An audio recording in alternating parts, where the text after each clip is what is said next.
Hello everyone, আমার নতুন একটি মিনি ব্লগে আপনাদের সকলকে স্বাগত জানাই। তো দেখতে দেখতে এটা আমার 9 নম্বর মিনি ব্লগ। আমারও ভীষণ ভালো লাগছে যে আমি আমার ডেলিকার দিনে কি করি সেগুলো আপনাদের সাথে শেয়ার করার মাধ্যমে আমি নিজেও দেখতে পাচ্ছি। আর সত্যি কথা বলতে আমার নতুন নতুন জিনিস করতেও ভালো লাগছে এই ভিডিওর মাধ্যমে, যেটা আমি আগে করতাম না। বলতে পারেন নিজেকে আরও এনকারেজ করার চেষ্টা করছি নতুন কিছু করার। তো আমি এখানে লিখেছি যে আমি ভীষণই চা প্রেমী মানুষ। সত্যি আমি প্রথমেই আমার ব্লগ শুরু করি চা করা দিয়ে। অ্যাকচুয়ালি সকালবেলা উঠে আমার বাপি প্রতিদিনই বলে যে একটু র চা খাস মা, কিন্তু দুধ চা আমার এতটাই ভালো লাগে যে আমি ভীষণই অবসেস বলতে পারেন। তো সকালবেলা উঠেই আমি দুধ চা বসাই। তো ভাবছি এই অভ্যাসটাকে চেঞ্জ করব। এর বদলে 1 কাপ গ্রিন টি নেবো বা ব্ল্যাক কফি খাবো। একটু হেলদি লাইফস্টাইল লিড করার চেষ্টা করব। এক্সপেরিমেন্টাল ভিডিওও হবে আর আমার লাইফটা একটু শুধরেও যাবে। ধরুন আজ সকাল থেকে উঠে চা বসিয়ে রান্না টান্না করেছিলাম।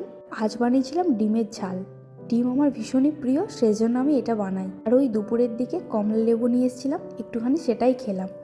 আর সন্ধে না হতে হতেই আমার ফেভারিট পার্ট, আমি চা বসাই আর এই ধুনোটা আমি বাড়িতে প্রতিদিনই দিই। একটা সুদিং ফিল আসে বলতে পারেন। এটা আমি বাজার হাট থেকে নিয়েছিলাম, ভীষণই সুন্দর গন্ধ দেয়। এরপর আমার ফেভারিট পার্ট, দুজনে দুবাটি চা নিয়ে বসে পড়েছিলাম। সন্ধ্যার রুটি করা, তো সেটাও করে নিলাম। তো আজকের দিনটা এভাবেই কাটালাম।